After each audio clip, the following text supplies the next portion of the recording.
বাংলাদেশে ব্লগার নাসিমাতে আমি নাসিমা আপনাদের সবাইকে আবারও স্বাগতম জানাচ্ছি। তো বন্ধুরা, আপনারা সবাই কেমন আছেন? আশা করি সবাই অনেক ভালো আছেন। আলহামদুলিল্লাহ, আমি এবং আমার পরিবারের সবাই অনেক ভালো আছি। তো বন্ধুরা, আজকে হইল 16 নভেম্বর। এখন বাজে সকাল 11:30। আমি আমার সকালের নাস্তা পানি সেরে নিয়েছি। তারপরে যা কিছু কাজকর্ম করা দরকার সারাদিনে সব কিছু করে নিলাম, গোসল টোসল সেরে নিলাম। আমি সকালেই গোসল করতে পছন্দ করি, এই জন্য।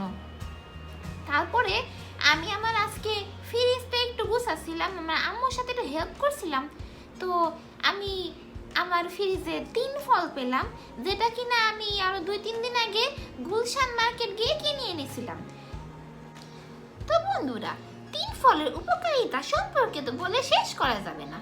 তবে আমি প্রথমেই যেটা বলতে চাই সেটা হইল, আমাদের মেয়েদের যেটা অন্যতম প্রবলেম হয় সেটা হইল মুখে একনির দাগ, তারপরে ব্রণের দাগ।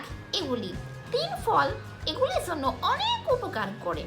এটি যদি আপনারা অনেক ভালোভাবে ম্যাশ করে মুখে দিয়ে রাখেন 15 থেকে 20 মিনিট, আপনাদের মুখে দাগ কমাতে এটি সাহায্য করবে। বিশ্বাসযোগ্য না হলেও আপনারা ট্রাই করে দেখতে পারেন। এই জিনিসটা আমি ট্রাই করেছি, তো আমি বিশ্বাসের সাথে বলতে পারি যে এটা আমার জন্য কাজ করেছে। তো আপনারা যদি চান এটা ট্রাই করে দেখতে পারেন, কারণ আমার জন্য তো উপকার হয়েছে। এটিকে আমি করেছিলাম কি, ব্লেন্ডারে অল্প একটি পানি সহ ব্লেন্ড করেছিলাম। আপনারা যদি চান আপনারা পানি নাও দিতে পারেন। আমি পানি দিয়ে ব্লেন্ড করেছিলাম। তারপর যখন এটি পেস্টের মতো হয়েছে, সেটাকে আমি শুধু কোনো কিছু না মিশিয়ে আমার মুখে দিয়েছিলাম। দিয়ে 15 থেকে 20 মিনিট রেখে ধুয়ে ফেলেছি।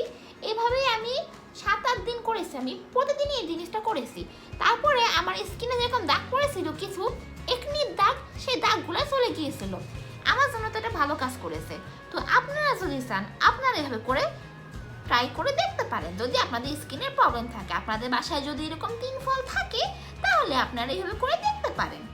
তারপরে এই 3 ফল কিডনি রোগের জন্য অনেক ভালো, কারণ এটার মধ্যে অনেক অ্যান্টিঅক্সিডেন্ট রয়েছে। যেমন টমেটোতে থাকে, ওরকম 3 ফলে অনেক অ্যান্টিঅক্সিডেন্ট রয়েছে, যেটা আমাদের রক্তকে পরিষ্কার করতে সাহায্য করে। এটার মধ্যে ভিটামিন ই আর ভিটামিন সিও রয়েছে, কারণ আমাদের তো শরীরে অ্যান্টিঅক্সিডেন্টের দরকার হয় যেন শরীরটাকে একদম পরিষ্কার পরিচ্ছন্ন রাখার জন্য, ব্লাডটাকে পিউরিফাইয়ের জন্য, সব কিছুর জন্যই অ্যান্টিঅক্সিডেন্ট লাগে।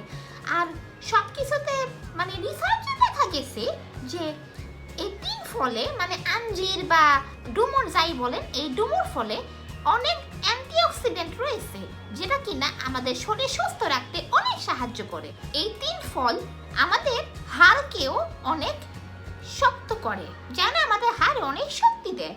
কারণ এই 3 ফলে রয়েছে ভিটামিন ডি, ক্যালসিয়াম। এই যে পাকিস্তানের মানুষরা 3 ফল অনেক পছন্দ করে, তো ওরা অনেক দেখা যায় কি অনেক শক্তিশালী।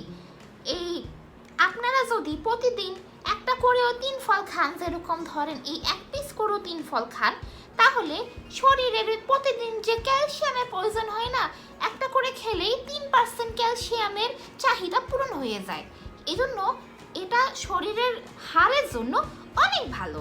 তারপরে এই 3 ফল আমাদের শরীরের ওজন কমাতেও অনেক সাহায্য করে। 3 ফল আমাদের হাইপার টেনশনকেও দূরে রাখতে সাহায্য করে, কারণ এই 3 ফল অনেক একটি বলেন না ঠান্ডা খাবার। এই 3 ফল কিনা ঠান্ডা খাবার, যেটা আমাদের টেনশনকে দূরে রাখতে সাহায্য করে।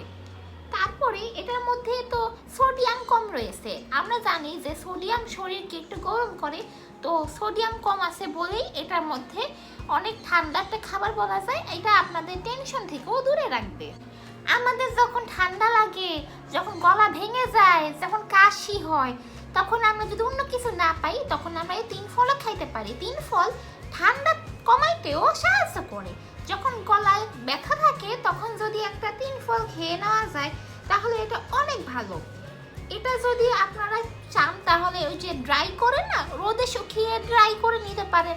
ড্রাই করার পরে যদি মধুর সাথে মিশিয়ে খান, তখন 3 ফল সাহায্য করে কাশি কমাইতে বা গলা ব্যথা কমাইতে, বা ঠান্ডা যদি থাকে যে নিঃশ্বাস নিতে পারতেছি না, তখন এটা খেলে উপকার পাওয়া যায়। যেরকম আমরা কফ সিরাপ খাই ঠান্ডা লাগলে, ওরকম আমরা মধুর সাথে মিশিয়ে যদি 3 ফল খাই না, যে ধরেন আপনারা চাইলে আস্তাটাও খাইতে পারেন মধু দিয়ে মিশায়, আর না হলে ধরেন পেস্টের মতো করে নিলেন, তখন এটা অনেক উপকার করে। তারপরে যদি শরীরে আয়রনের কমতি থাকে না, এটা বাড়াইতে এই আঞ্জির অনেক হেল্প করে, কারণ এটার মধ্যে আয়রনে ভরপুর, এই আঞ্জির আয়রনে ভরপুর রয়েছে, তো এই জন্য অনেক সাহায্য করে। এটা যদি আপনারা ডেইলি খান তো আপনাদের অনেক ধরনের প্রবলেমই সলভ হয়ে যাবে, আমি এটা বলতে পারি। তাছাড়া এই আঞ্জির মানে 3 ফল ডায়াবেটিক রোগীদের জন্য অনেক ভালো, কারণ ডায়াবেটিক রোগী হয়তো চিনি খাইতে পারে না, তারপরে তাদের শরীরে ইনসুলিনের দরকার হয়। এই 3 ফল ন্যাচারাল ইনসুলিন প্রোভাইড করে। তো আপনারা যদি কেউ ডায়াবেটিক পেশেন্ট হন, আপনারা তাহলে এটা খেতে পারেন। আর 3 ফল অনেক মিষ্টি হয়, আপনারা ভালো করেই জানেন। তো আপনারা যদি এরকম 3 ফল খান তাহলে আপনাদের চিনির চাহিদাটাও মিটে গেল। আর ছাড়া 3 ফলের আরও যে কত কত গুণাগুণ রয়েছে বলে তো শেষ করা যাবে না। আমি এখানে কয়েকটা বললাম যে প্রবলেমগুলো সবারই থাকে, যেগুলো সলিউশন সবাই খুঁজে, ওই সবগুলা। এছাড়া আমাদের কোরআন শরীফেও তো 3-এর কথা এসেছে, বিসমিল্লাহির রহমানির রহিম, ওয়াতিনি ওয়াজাইতুনি, এখানেও 3 ফলের কথা বলা হয়েছে। এছাড়া আমাদের মহানবী সাল্লাল্লাহু আলাইহি সাল্লামেরও 3 ফল অনেক পছন্দ ছিল। আপনারা যখন সৌদি আরব যাবেন বা কোনো মিডল ইস্টার্ন কান্ট্রিতে যাবেন, তখন দেখবেন যে কত 3 ফল গাছ রয়েছে, কারণ এটি শরীরের জন্য অনেক ভালো। আর এই ফলের গুণাগুণ বলে শেষ করা যাবে না। আমি তো বললাম মাত্র কয়েকটা, আপনারা যদি গুগলে সার্চ করে দেখবেন যে কত গুণাগুণ রয়েছে 3 ফলের। আমার তো অনেক পছন্দ, তো আপনারাও 3 ফল খেয়ে দেখতে পারেন, আপনারা অবশ্যই ডিসঅ্যাপয়েন্ট হন। বন্ধুরা, দুপুর হয়ে এসেছে, আমার আম্মু আমাকে পনির বের করে দিল, ওটা ঢাকাই পনির। আম্মু বলে যে ওইটা দিয়ে একটি তরকারি রান্না করতে, বাসার মধ্যে খুব বেশি জিনিসপত্র নাই, কম জিনিসপত্রই আছে, আমি ওটা দিয়ে একটা মজাদার পনিরের তরকারি বানাবো আজকে দুপুরের লাঞ্চে খাওয়ার জন্য।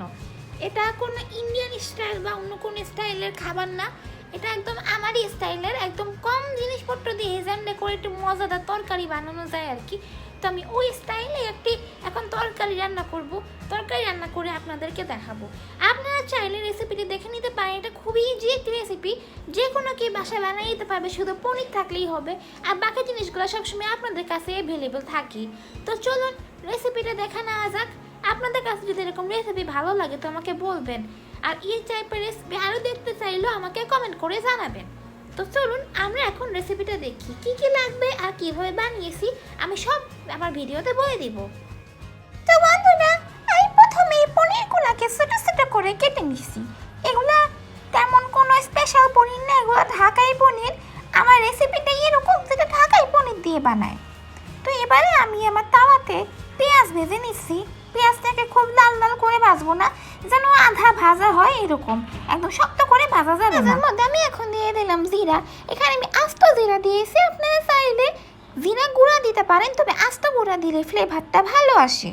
এখন দিলাম আদা রসুন বাটা। আমি আপনাদেরকে আগেই বলেছিলাম আদা রসুন বাটা আমি সবসময় ব্লেন্ড করে ফ্রিজে রেখে দিই, তো একসাথে মিক্স করাটা আমি দিয়ে দিলাম। তার সাথে এখন দিছি একটু ক্রিম।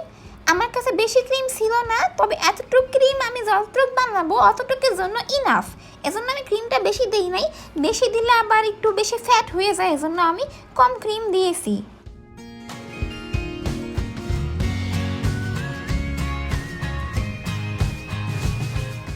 এখন আমি এর মধ্যে দিয়েছি ফেটিয়ে রাখা টক দই। এই টক দইটা দিলে অনেক মজার একটা টক টক টেস্ট আসবে, এজন্য আমি টক দইটা দিয়ে দিলাম। এবার আমি দিছি অল্প করে টমেটো পেস্ট।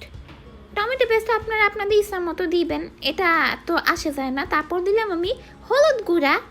এখন আমি দিচ্ছি কাশ্মীরি মরিচ গুঁড়া। কাশ্মীরি মরিচ গুঁড়া দিলে তো লাল লাল ভাব আসে, এটা তো আপনারা জানেনই।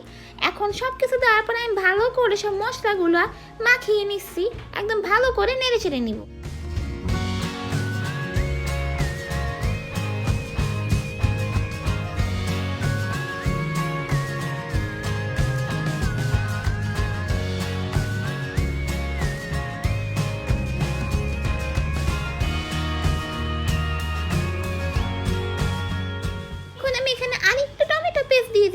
এখন আমি কম দিয়েছি, আমার টমেটো ভালো লাগে তো এই জন্য দিলাম। এখন একটা কাঁচা মরিচ দিচ্ছি, আপনারা যতটুকু ঝাল খাবেন ওই অনুযায়ী দিবেন, আমি খুব বেশি ঝাল খাই না এই জন্য আমি একটা কাঁচা মরিচ দিয়েছি। আর এমনি তো এই কাঁচা মরিচটাতে ঝাল বেশি।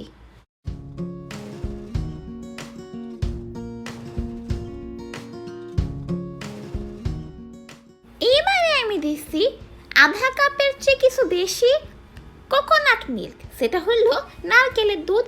এটা আমি পাউডার কিনে এনেছিলাম গুলশান 1 নম্বর মার্কেট থেকে, এটাকে আমি পানির সাথে মিশিয়ে লিকুইড করে নিয়েছি।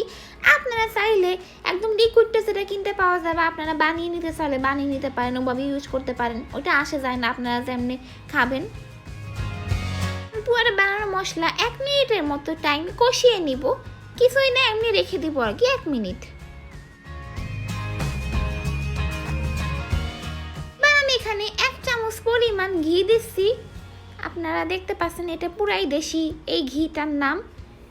আমি ঘিটা দিয়ে দিলাম, ঘিটা দেওয়ার পরে ভালো করে নেড়ে চেড়ে নিলাম। তারপরে আমি এখন এটার মধ্যে আমার কিউব করে রাখা পনিরগুলো দিচ্ছি, আপনারা দেখেছেন যেটা আমি তখন কেটেছিলাম। এখন একদম ভালো করে নাড়াচাড়া করে নিব, এটা খুব বেশি জোরে নাড়ানো যাবে না, নাহলে পনিরগুলো ভেঙে যাবে। আমি মোটামুটি করে নাড়িয়ে নিচ্ছি। এইবারে আমি এটাকে 2-3 মিনিটের মতো দমে রাখবো, দমে রাখার জন্য এখন আমি এটাকে ঢেকে দিব।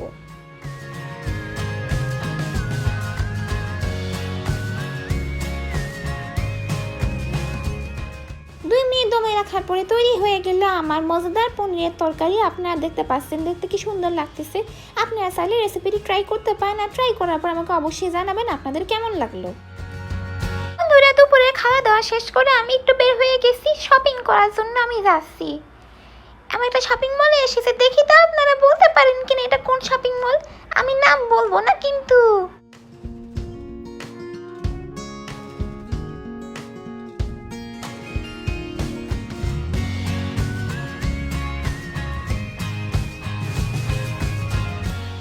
বেশি কিছু না, আমি শপিং মল থেকে এই জিনিসপত্রগুলো কিনেছি, পরে কোনো একটি ভ্লগে আমি আপনাদের দেখাবো যে আমি কি কি কিনেছিলাম। তো বন্ধুরা, আশা করি আমার আজকের ভিডিওটি আপনাদের ভালো লেগেছে। ভালো লেগে থাকলে অবশ্যই এটা লাইক আর কমেন্ট করতে ভুলবেন না। আমার চ্যানেলটিকে অবশ্যই সাবস্ক্রাইব করে দিয়ে আমার পাশে থাকবেন। আজকের ভিডিও আমি এখানেই শেষ করছি। আপনাদের সাথে দেখা হবে অন্য কোনো একটি ব্লগে। সেই পর্যন্ত সবাই অনেক ভালো থাকুন, সুস্থ থাকুন আর আমাকে দোয়াতে রাখবেন। সবাইকে আল্লাহ হাফেজ এবং আসসালামু আলাইকুম।